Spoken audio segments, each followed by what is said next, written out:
All right, fantastic. Good afternoon, everyone. It's a bright and super hot afternoon, and I am so excited to welcome all these amazing speakers that I just got a little time to speak to what you call as the green room before we went live. I'm excited to spend the next valuable 60 minutes to understand, I think, the fundamental of what is diversity, what is equity, what is inclusion. My name is Sweetie Rath, and Sweetie is a name that my mom just decided to give it to me and embarrass me for life. But that name just made me realize that the name had to be included in a corporate setup, a boardroom. And when I took a career in human resources, which is supposedly a custodian of policies and processes and kind of always holding up the flagpole for the company, the name had to be included as formal as it could get. I think that was my first, I would say, face off with inclusion. I remember this amazing saying that diversity is inviting everybody in the neighborhood to a party. Inclusion is inviting them to dance, but belonging is allowing them to dance like nobody's watching them. I think that is what leaves a very strong impression amongst the audience, amongst my co-speakers here, as anything that you build as a strategy at a 30 feet height, when you try to bring it at ground zero, is that something that you really feel, execute, and move forward with? Not everything moves at the pace that we want to. Not everything gives you the result that we possibly aspire for. But that does not stop us from trying. On that note, I want to open it up for our amazing set of speakers. I would like to invite each of our speakers to give a quick introduction about themselves, what they do, and maybe specifically try to touch upon anything that is very close to their heart in the space of diversity, equity, and inclusion. The floor is all open. Maybe we could start with Preeti, just because I see Preeti's face right in the top of the Zoom link here on the video. Good morning, Preeti. Good afternoon. Good afternoon. And thank you so much, Sweetie, for this opportunity. And thank you, IDF team, for this wonderful opportunity to share our thoughts on this, the topic diversity, equity, and inclusion, which is like now it's become, sometimes people feel it's a buzzword. No, again, like as you have mentioned here, there is a purpose behind it in the every organization why we are driving diversity, equity, and inclusion. So just to give you a quick background about me, so I work with the organization named Atlas Copco as a HR leader, and I take care of people and culture initiatives, as well as I'm driving the diversity and inclusion initiatives at India and global level. And again, as you have mentioned something about diversity and inclusion, it is, I would just like to highlight what we are doing in the organization. So we also have like goals, strategy, vision, and mission defined for our diversity initiatives. And that is very much aligned with our organization mission, vision, and goals and values. And from there, what we ensure that our leadership team is already onboarded with this strategy and goals. And that is how it starts from top, that everyone is already onboarded. The stakeholders are aware of what is we have to drive in the diversity and inclusion initiatives. And that's how we are driving all together in the organization and making it very inclusive culture within the organization. And inclusive, if I have to define it, is like creating a safe space where I feel myself without having any kind of fear. So it is like kind of, I am authentic myself.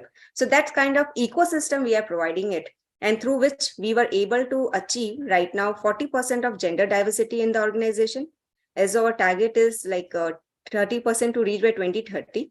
But still, like looking at our friendly policies, benefits, and the kind of ecosystem, looking at manufacturing setup, where if you look at shop floor, we know like there were very less number of women used to work on the shop floor. But looking at now the production site and the shop floor, we have really like reached to 20 plus percent of females are working now. So that kind of like ecosystem we have created, and we are really proud of that achievement, and we want to drive it throughout the journey.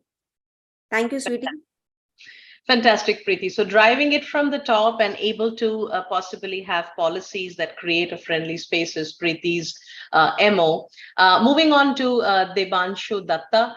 Debanshu, quickly introduce yourself and maybe give a kind of an elevator pitch on what diversity, equity, inclusion means for you and your organization. Thanks, Sweti and IDF team for giving me this opportunity to talk about diversity, because diversity, equality, and inclusion is a vast topic. But I think like it acts as every sphere in the business, not in a single people processes. It comes from the business, like Preeti was saying, it is just percolating from the top to down. So I think is more like a diversity is like just not only thinking, and when inclusion comes, it need to be as an acting. So for us, like I am heading the HR of Sonepar in India, and being the national head HR in India, a lot of India being such a diverse population and such a diverse geography, and we are into a distribution business. So our customers, our channel partners, our end users, everywhere diversity belongs. And when we actually need to run the show in a long run, you need to include everybody. We cannot leave any stone unturned in the society. So in our group philosophy, we say like we have people, planet, and customer is our three important pillars, and without whom we cannot go for a long run. Keeping this vision in mind, like last 2 years before, the group also decided, like we are a French multinational company, and the headquarter, they decided like why not to take it into the business, creating the goals, having including into the impact plan. And then from there, we decided to do a certification program with Bureau Veritas last year, with we called as GIS certification. So we participated in the GIS certification program along with Bureau Veritas team. And there were almost 9 criterias, and each criteria talked about every sphere of the people process, starting from talent acquisition, starting from strategy planning, then compensation planning, then learning and development, internal and external communications, internal labor laws, the local unions, committees formations. So like so many things I remember we have captured over there. And it was a wonderful, amazing journey. It's more like, I would say, not only just executing this certification program, but the journey was very important for all of us. And when we explained them the concept, like Preeti and you everywhere saying, and it's more about communication, how and what way you are communicating, because it's a change management. The how you're promoting in the organization, that is more important. So that is what I would say, Sweetie, from my side. Fantastic, Devanshu. Like they say, right, you need to lead a change and not manage it. I'm so happy and thrilled to hear that you're leading the change through the journey and the process of learning and doing it systematically. Fantastic. Over to you, Manish. If you could come off mute and share with our audience, what do you do, what does your company do, and what diversity means for you? Sure. Thanks so much. Pleasure being here. I head the HR function for a company called Course 5 Intelligence. We are into the world of AI. We develop interesting products and solutions that are helping organizations change the way they take decisions. So while I was listening to all my co-panelists, I could think that diversity begins, yes, from the top, and it well has to be demonstrated. It can't just be thought about.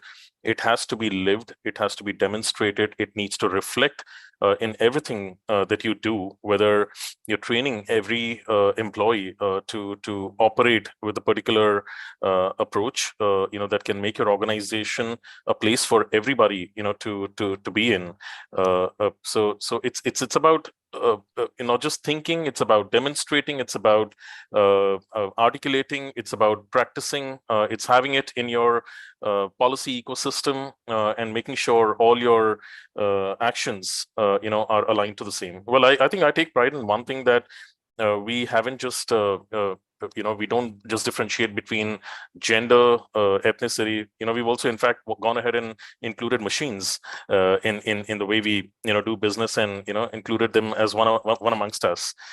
So yeah, AI is well a part of us today, and as much as it is a part of many companies. And I also take a lot of pride in the fact that it begins from the human capital function. And I'm so proud to say that 80% of my team comprises of women. And very efficient. I have women who have started their second innings, of their career, post motherhood.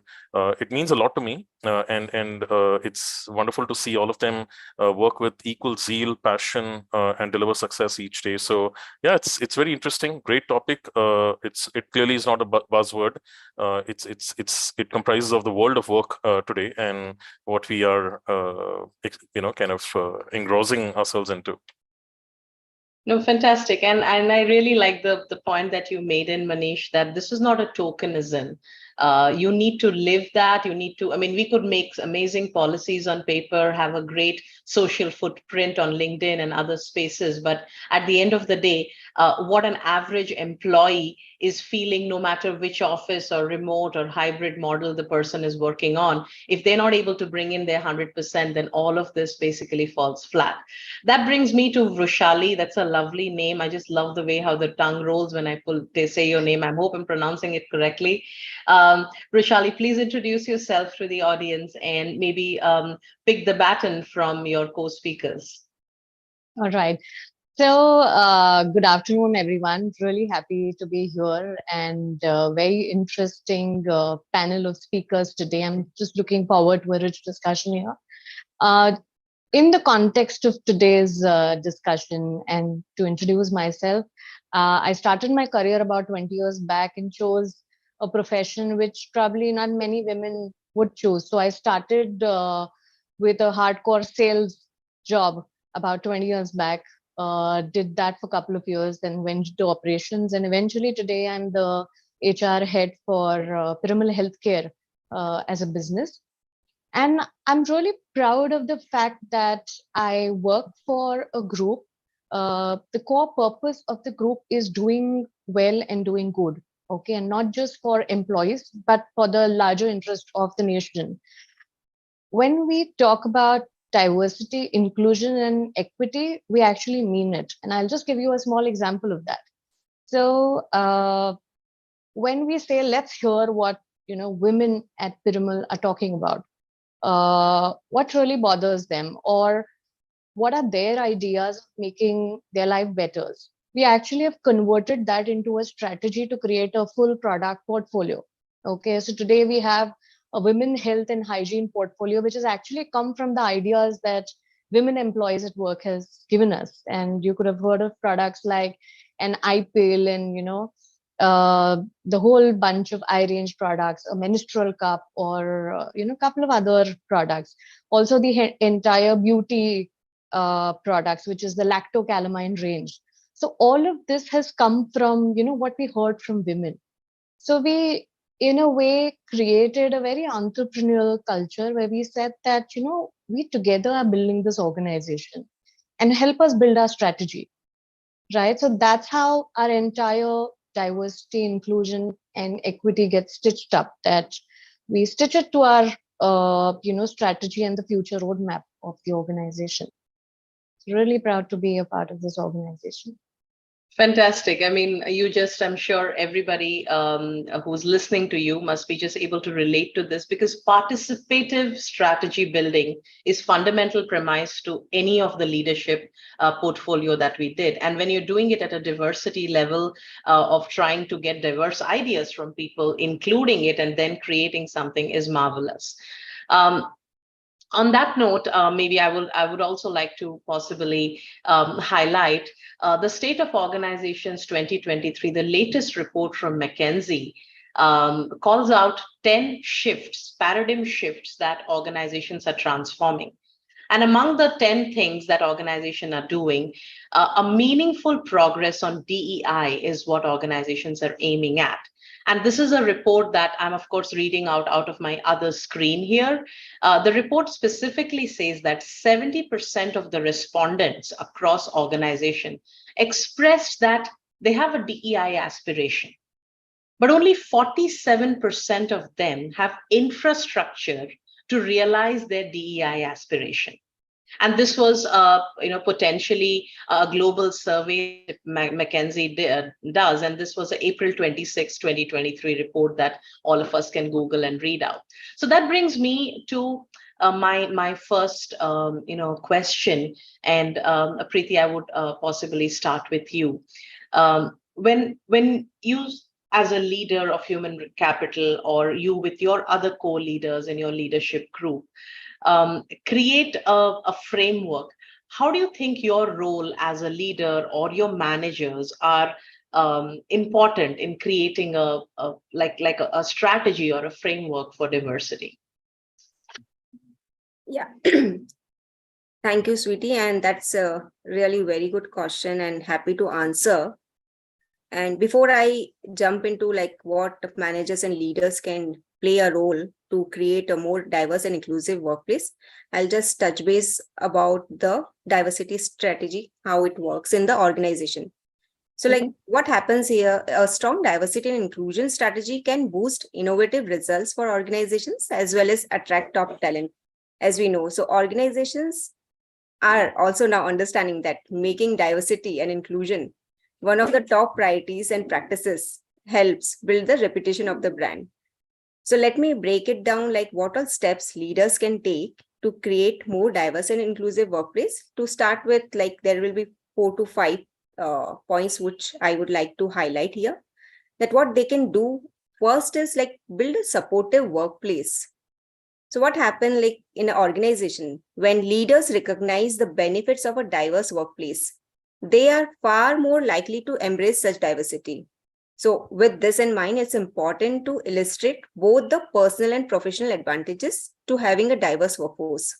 And leaders should also have a roadmap of how to build a supportive workplace with resources readily available, so that being inclusive doesn't feel just like another burden. Because when we talk about, first is bring diversity and then we'll talk about inclusion, but it is like how we ensure from the beginning inclusiveness is already added in the processes. And this might like include diversity friendly policies, employee-led task forces, diverse opportunities for connecting outside of typical workday, and structured feedback mechanism. And the second point would like to highlight like what, again, as a leaders, what role they play in the organization. And then I will go back to the like what we do at Atlas Copco and how we ensure that our leaders are ensuring that we have a diverse and inclusive culture. So again, like where diversity in the workplace is challenged, great leaders are able to influence and encourage other leaders when they initiate communications and support values such as courage, humility, and discipline. And they become a role model in the organization. So not only they become a role model, these values, but they also uphold and enforces these values throughout the organization culture, strategies, and communication. And this results of embracing diversity and having employees extend themselves professionally outside their silos and norms. Third point I would like to highlight is accomplishment, like recognizing the accomplishments. So what again, leaders play a role here. As we know that team building is very important. So I think great way to build and embrace diversity in the workplace is to recognize the accomplishment of everyone. So no matter their ranking, hierarchy, or status in the company, but ensuring that this allow them, every member, to not only be seen and recognized, but also for future development. So that's how like we can create a culture of inclusiveness in the and also it gives a belongingness as well.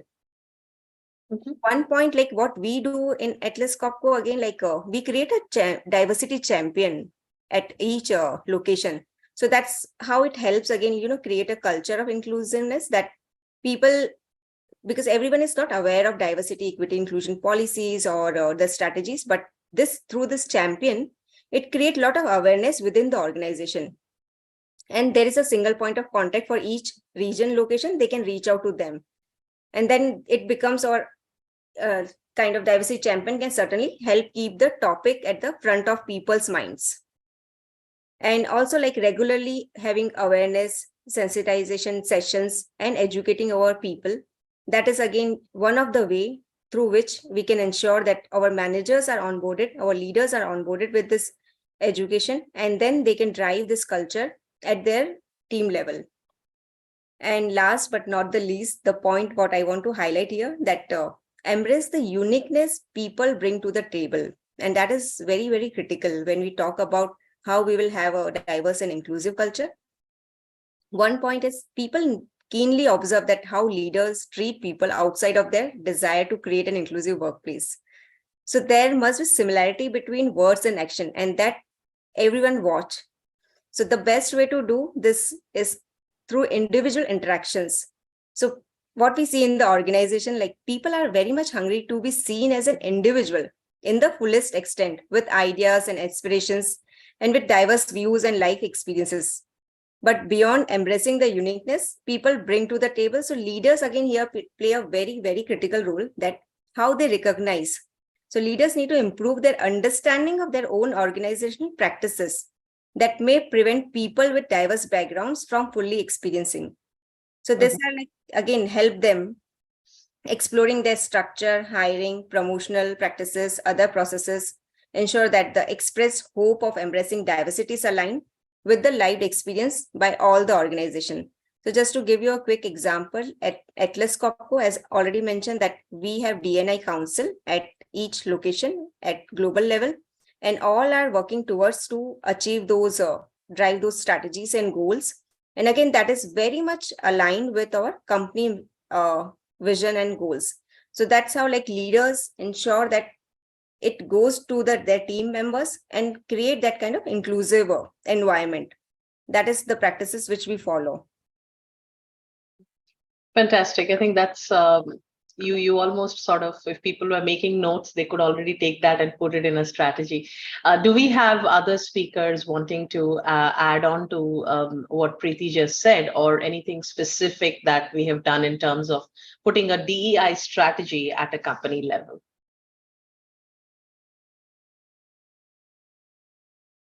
Anyone wish to contribute? So I think Preeti's already made some really valid points. It could be important that while you put that strategy, do some as-is analysis, okay, of where do we stand today, okay? And if I have to take women as an example, start with, evaluating that at a hiring level, okay, what is really your candidate slate? How many women actually reach an interview stage? Performance, if you had to make a bell curve of women employees, how many women really fall? What percent of women fall in the top 2 ratings?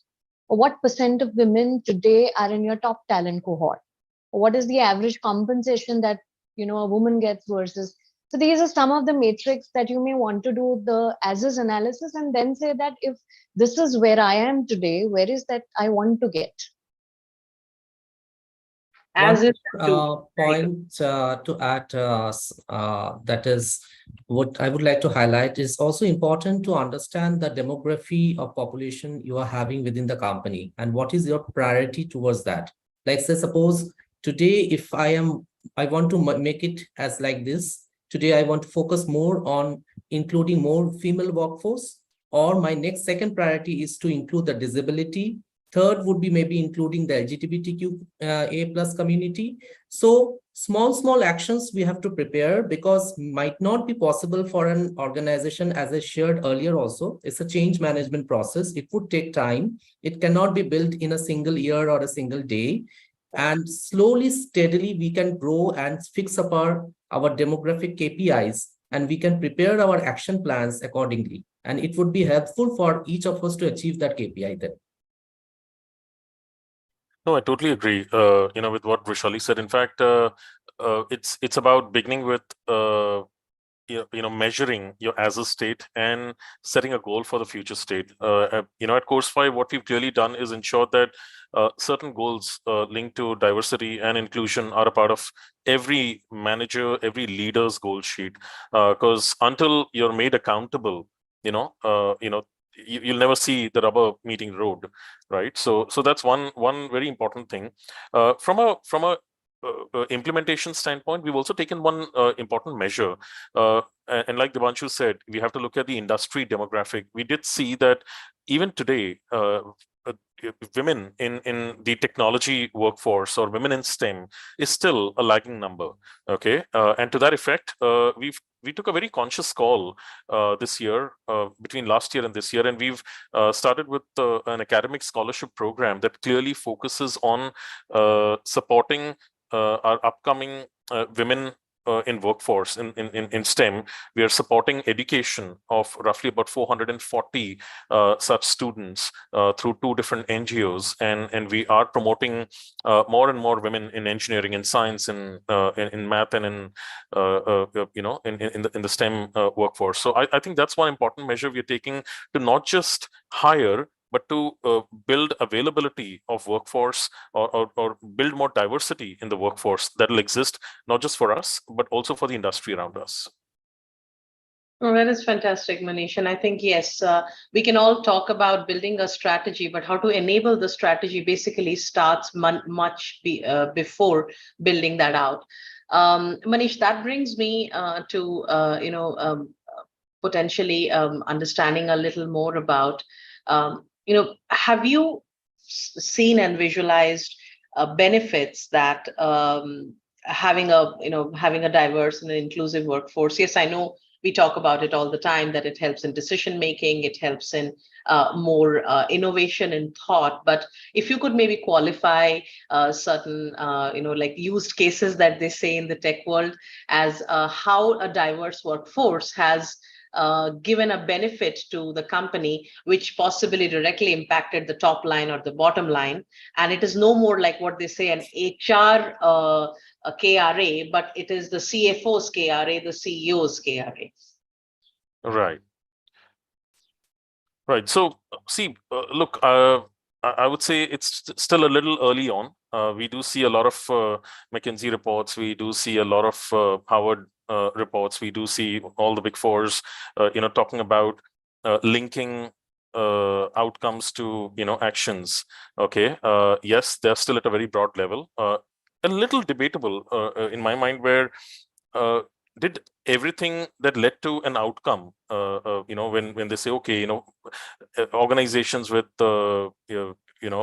more than 30% of women or diversity in the boardroom or in the leadership group are more likely, to have a performance level of more than X percentage. Look, there could be a lot of more factors at play. I would say I would want to keep it a little simple. All of us, have, and there could be 2 parallels to it. One, either we could talk about these industry, benchmarks or, some so-called numbers, which are definitely well researched. But let's keep it simple and look at the fact. If you've looked at any large executive MBA program or a global MBA program, whether you go to Harvard or you go to Stanford, there is one very important thing that you will see, that the diversity in the group that exists. There are people who come from different parts of the world. They come from different geographies. They come from different industries. They bring in different ideas. They bring in different cultures. They bring in examples, of what they've done in their industry, in their side of the world, and how they're collectively co-creating the next best strategies. Okay, I think my focus would rather be on how you are building a better organization, a better world of work, how you are looking at better engagement, because it's very simple. If your employees definitely see a workforce which is diverse, which is where they feel included, where they feel belonged, they're likely to perform better. they're likely, to be more productive. They're likely to, and that's all of that is going to, naturally showcase and, show up on the P&L or the profitability of the organization. Yes, is there a clear measure to define how objectively do we get to that microscopic level to know how much did D&I in specific contributed? I'm still, not very clear, but I guess these are very simple aspects. We all, as Sundar Pichai says, that, a diverse mix of voices, lead to better discussions, better decisions, and better outcomes for everyone. And it's not just for your organization, so I think I'd like to keep it very broad and keep it simple. Yes, there are a lot of measures and dynamics, that can be put together, but again, to each its own. It can always be debated, and there could be a lot more to it. No, I absolutely respect that view. And I think, yes, this is a work in progress, a journey. So it's going to constantly evolve. Um, so maybe I would like to possibly come back to a point that Rishali made, and I think it's worth for us to discuss this, piggybacking on what Manish just said. Rishali, what are the barriers that you have experienced as a leader? I mean, you said you picked up a sales career and then moved into human capital after a substantial experience. So do you see, or do you have experienced barriers which are common across industries or even specific to your industry to kind of implement an effective DEI strategy or even a policy or an activity? Anything you want to highlight on? Yeah, of course. I mean, if you look at the whole diversity as a subject, the biggest barrier to my mind is the unconscious bias. Okay. And the unconscious bias, maybe the world has towards the person, or the person has that bias about himself or herself. All right. And I'll just give you an example. There could be various biases basis which we make decisions every day. Okay. It could be a similarity bias, or it could be a confirmation bias, or it could be a social bias. So let me also pick up, look, diversity could be about, say, age, gender, sexual preferences, communities, etc. But for the sake of this discussion, let's pick up gender, right? I'll give you a very everyday example of a bias, a social bias. So a woman leaving on time in the evening, okay, there is a social bias that she leaves on time in the evening because she has household chores, okay. And it's sad that the woman is also apologetic about leaving on time because she has a household chore. But this woman may want to challenge the fact and say that I leave on time not because I have household chores, but because I am great at project management. I am great at time management. I'm extremely efficient, which is why I leave on time, right? Now, this is the bias that she has about herself. And look at how, the world around her will look at her while making a decision. So tomorrow, if there's a project, a new project, okay, a decision could be made. Or, as a leader, do you want to make a decision in her favor saying, I would want to give her this project because she's great at project management? Or would I want to not select her because she has household chores to take care of? Now, that's a choice a leader has to make. So I thought I'll just give you a very everyday example to be able to relate to it. Right. So I think unconscious bias is the biggest barrier. I think we need to talk a lot more about this. First of all, acknowledge that there is a bias. Okay, to start with. I think it's a good space that first acknowledge it. Then educate yourself, people around about this bias.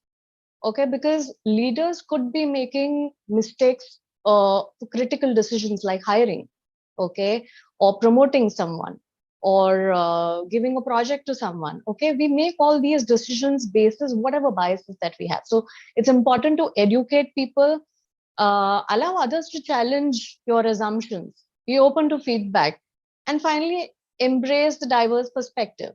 Okay, it's okay to be in a certain way. It's okay to operate in a certain way, right? So I think that's my honest opinion about unconscious bias as the biggest barrier. and yes, acknowledge it and think about it, talk about it more to overcome it. Thank you. Anybody else in the panel possibly want to address on what are the barriers they have personally experienced or are experiencing implementing a successful strategy? Okay.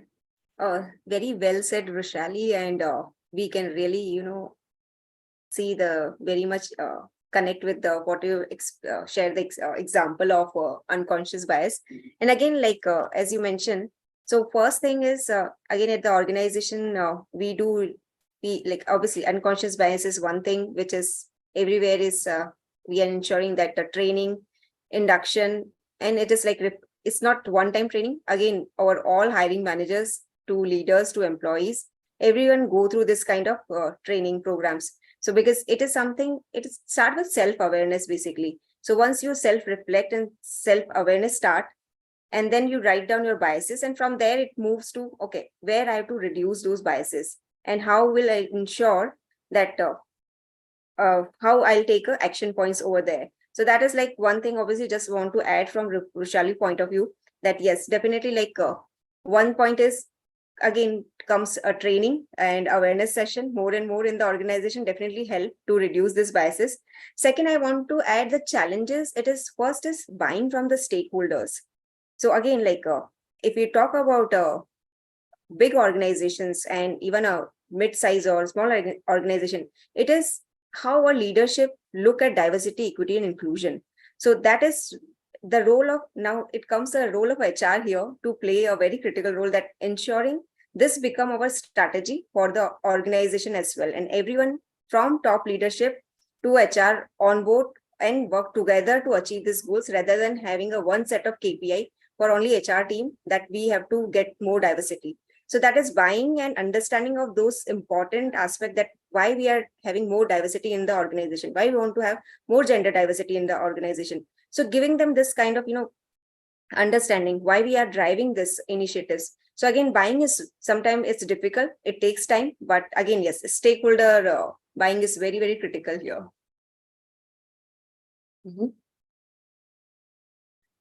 Fantastic. So yes, buying from the top, buying across all employees, and acknowledging that it's okay to be different. It is okay to have a bias. Just be awareness of the bias closes out many gaps. Right. Moving on, Manish, you wanted to say, I see you. I wanted to bring one more point across where, even today we do see, look, we are in a time and age where we have multiple generations in the workforce. Okay. And we still continue to see when we look at a Gen X and Gen Ys and that are working closely with the millennial population, the diversity in their thought process, their acceptance to new age thought process. Look, in the yesteryears, it was so it is common, for one to be loyal to an organization, for a decade or more, maybe more, a lot more. But in today's day and age, you look at millennials, they could be viewed as a population which is being selfish about their career, their preferences, their learnings, their priorities.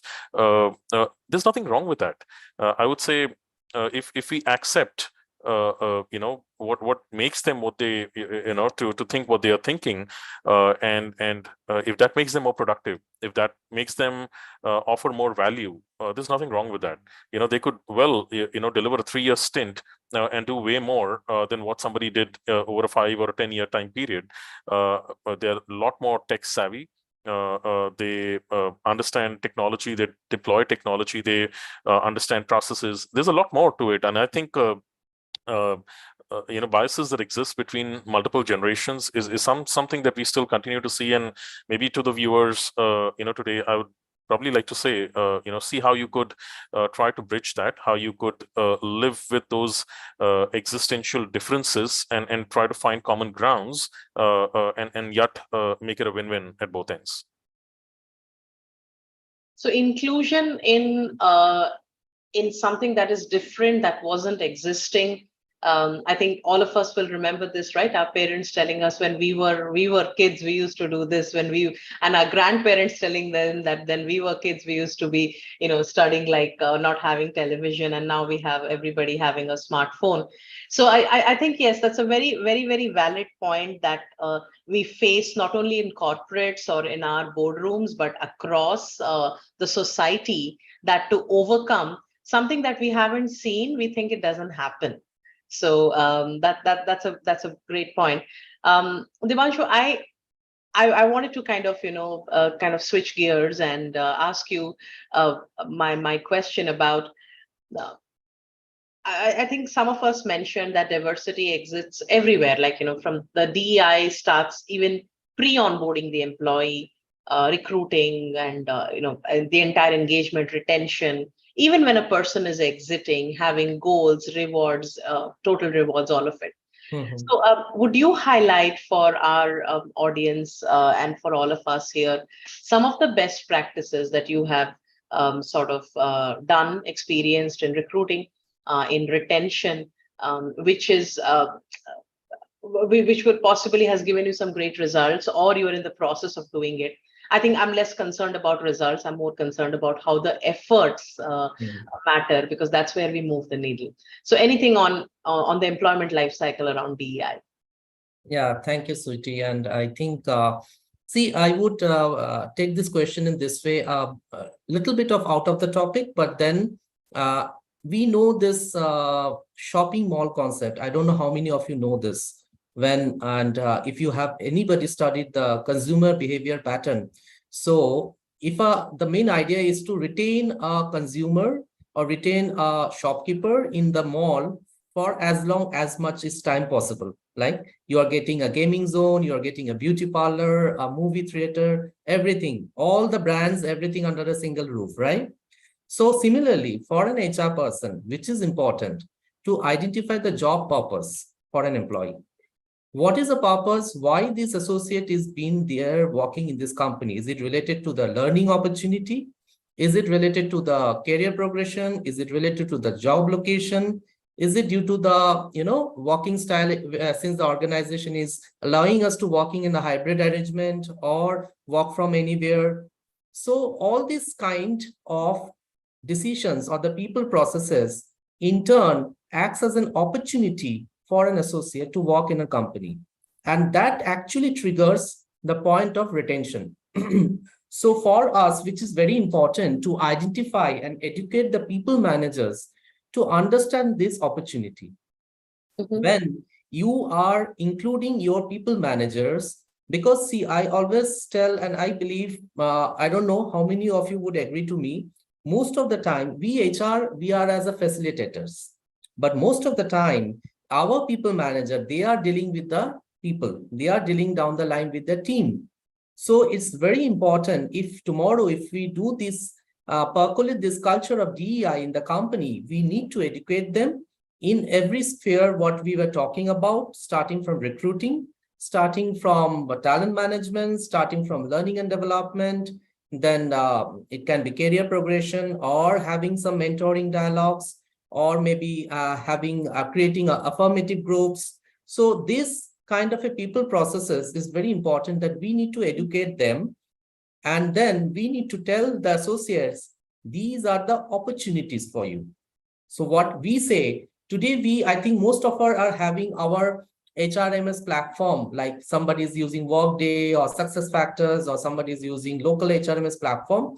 So what I say to all my people managers or the associates, try like we capture the sales opportunity in the CRM portals. Similarly, it's important to capture all your achievements, all your ambitions, all your aspirations, your learning needs in the portal. And so that tomorrow, when you do the performance review, we are all human beings. It's not always possible to remember everything throughout the year, what you have been doing. Pen down those, capture those as an opportunity in the systems, so that tomorrow, once you do a review, or maybe I say like it's no more like nowadays, it's a thumb rule of annual performance review. We say it is a continuous performance review, right? Every now and then we need to be in touch with the associates. It's a continuous process. So then what happens? you never got a chance to miss out anything. And then these associates feel privileged and they feel welcomed in the organization. This is what is inclusion. Inclusion is nothing, because whatever you are having in the process, you are including the associates or the employees in every sphere. Like if we run a committee called suggestion committee. In the suggestion committee, what we are doing, we are buying, there are maybe 800 plus associates or 1,000 associates, each are giving their unique suggestion. There can be many repetitions, but we pull up a town hall session, we announce those best suggestions, we reward them. And then that is called, like any decision or any strategy, when it has been built out of this suggestion, then they feel welcomed in the company. This is called inclusion. So that means everywhere, anywhere, wherever we are taking there is a decision-making process. Is okay, we can, as a management team, they can guide us, we can have, but when you are including and when you are taking all the employees together in the organization, then that action is sustainable and that organization long runs it. So until and unless if we do this kind of a practice, then what will happen? Every people processes will work in own silos and it will not create any impactful. It's just in the document, in a pen and paper. Someday you do the training, after a few days, there will be no impact. Well, that is such an amazing articulation of thoughts, Devanshu. I think I could relate to pretty much whatever you were trying to say. Is it's almost like a daily effort that you need to put by making small baby steps in a direction of trying to impact the larger picture. I think I would want to possibly share one very interesting thing that I tried in my current organization and in the past organization is this is kind of related to what Rishali said on the unconscious bias and overcoming this. We all have application tracking systems, right? So, people use standalone systems like Greenhouse, or like you did say, Workday and, ADP Workforce Now. So there were, these are two different global companies having really big HRMS implementations. So when in the application tracking system, we received applications, we had added an additional manual step to it. We told the recruiter, download the applications before sending it into the workflow and try removing everything that is a personal demographic, starting from name and ethnicity and age and all of it. Put it as a skill and put it in a very like a plain format with no colors and nothing that basically states what the candidate is all about. Obviously, it was not a scalable practice. When in an Indian multinational demographic, you will get 300 resumes for a Python developer. You cannot do that. So we tried for certain skills, specifically in sales and customer facing CSM roles. And interestingly, we just told the leaders that go into loop interviews, which means you will have interviews one after the other in a 4-hour block. And you then have a debrief session at the end of it and make a decision. Till such time, you're only going to say profile number 1, profile number 2, profile number 3, and so on and so forth. There was a lot of resistance to something like this because we are humans. We need that social contact. We need the nod. We need the proverbial name, face. We want to address, hi Preeti, hi Vrishali. We just don't want to say hi number 1, hi number 2. And when we did the screening and we went into the interview process, it was an eye-opening for pretty much everybody in the panel, because based on what was written versus based on what they saw, and they used various platforms like Hacker Earth and all of those assessments. I think managers and leaders got to realize that diversity starts in your own head, in your own mind first. First, you need to imbibe a diverse thinking before you even go and try to hire a diverse talent. So that was a great learning for me and my team. And, we tried it for, we did it for the Women History Month as an annual diversity, unconscious bias, real job training that you give, not like calling somebody and asking them to give a session, but this is what we did. And we ran some special referral programs Next year onwards, we had managers coming back and saying, can we do it for November? Can we do it for the Pride month? Can we do it for possibly everything, where people try to remove unconscious biases? But yeah, I mean, I just thought that this is apt for me to bring in this example. I know that we are pretty much coming up to a closure on the session. So I just wanted, like a closing note from all of our speakers here, that in your journey of DEI and belonging, what matters to you the most? And if you're able to do that, you would like really consider yourself that successful. It could be anything related from activity to a measure to even a like one person making a difference. I know this was not something that I thought or I planned to ask, but I think this just came right at the closure of the session.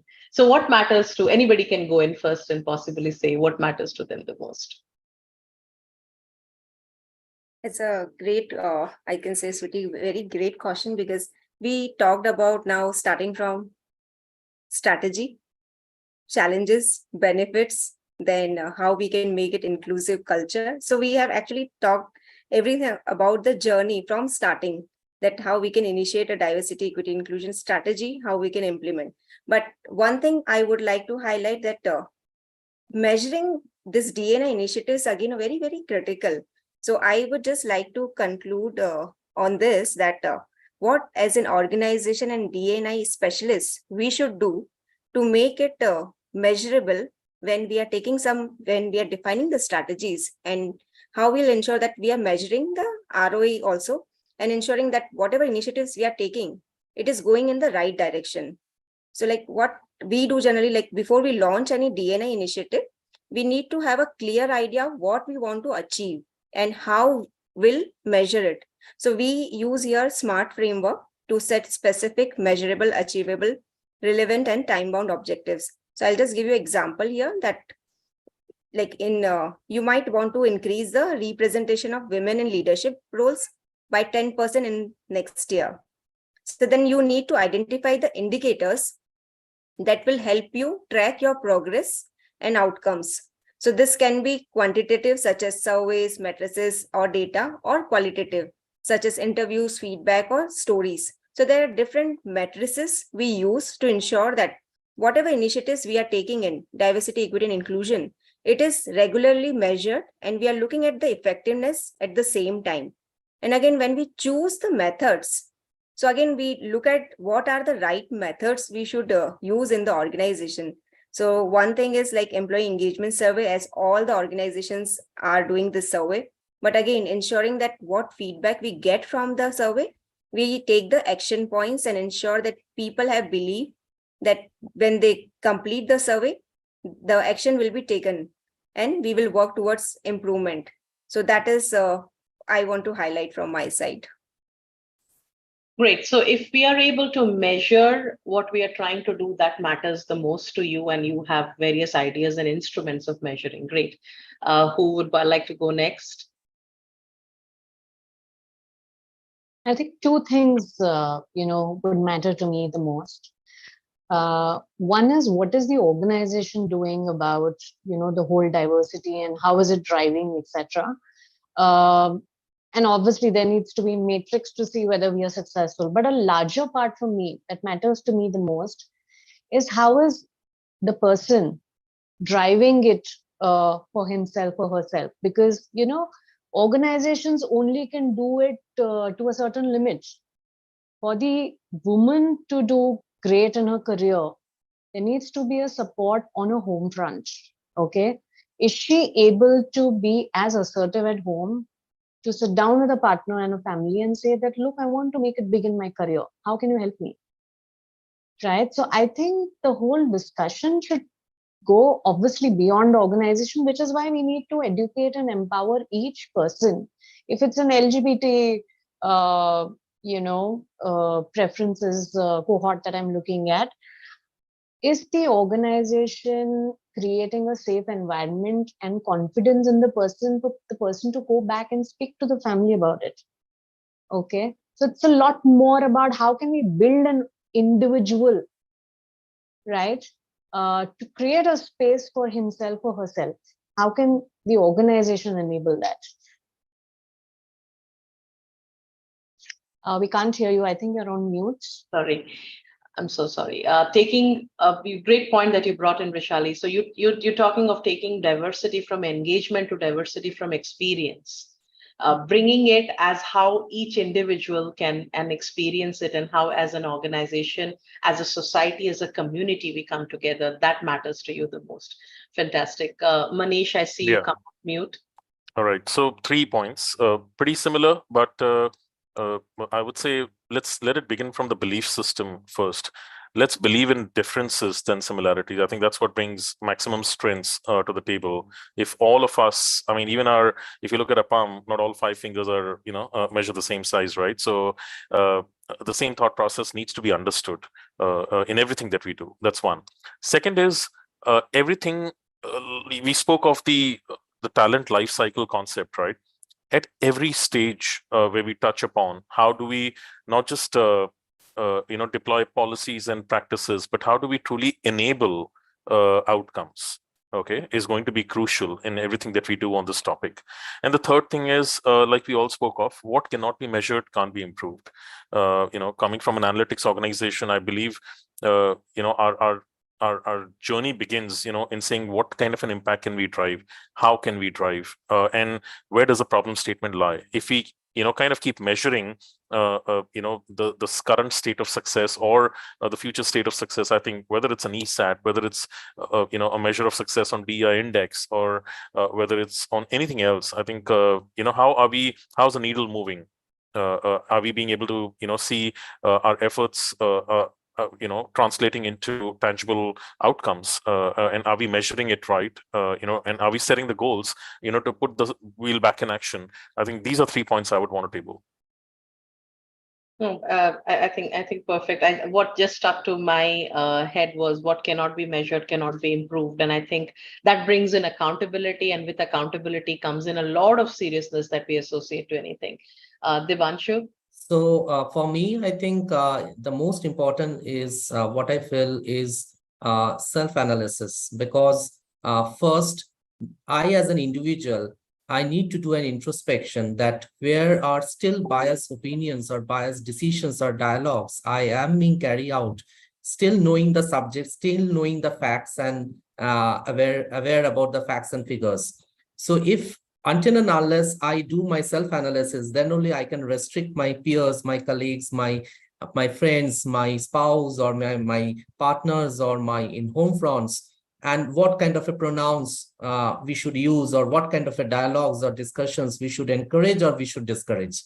So this is the first important thing, that do's and don'ts, that I need to understand first, because still there are a lot of things which we need to improve ourselves, because we all have our social upbringing, which is still sparing, in our belief system. So that need to be first eradicated.